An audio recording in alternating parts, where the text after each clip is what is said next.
Umaga na naman nga. Abay, Lunes na Lunes nga. Abay, parang matamlay ang nanay mo. Hala, sige, puyat pa. Napuyat nga ako kagabi. Abay, paano nga ay nalibang ako ng kakapanood ng kung ano-ano sa Facebook. Yung alas 10 nga, abay, naging alas 12. Nagulat pa nga ako nung makita kong alas 12 na ng hating gabi. Ayan nga't pupungay-pungay pa nga. Pag ganyan nga kagigising ko lang, abay diretso timpla ka agad ako ng kape.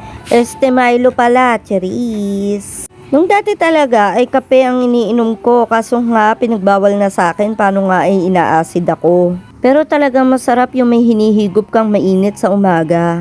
Kaya imbis na kape, abay lumipat na lang ako sa Milo.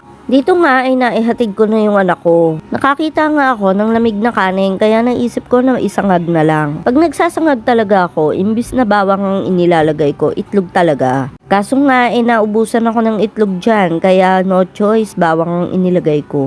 Masarap din naman kasi ang sinangag sa umaga kaya yan na lang din yung naisip ko. Ayaw na ayaw ko talaga yung binabalatan yung bawang, paano nga dumidikit sa kamay ko.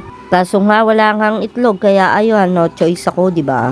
Pagpasensyahan nyo na at pawitan na lang ng kawali ang nakikita nyo dyan. Paano nga wala akong mapaglapagan ng cellphone na mataas-taas. Pag nagsasangag nga ako, ayoko nung nililigis yung kanin sa kamay ko. Kaya pagka nakasalang na lang siya, tsaka ako na lang siya nililigis gamit yung sandok. May kanya-kanya na nga lang talaga tayong diskarte sa pagluluto. Eto nga at magte-10:20 na kaya nagmamadali na rin ako dyan. Nagpapabili pa nga kasi yung anak ko ng cowhead kaya dadaan pa ako ng Alfamart. Pagkaraan ko nga ng Alfamart, dumiretso na rin ako sa school. Ayun lang, salamat sa panonood.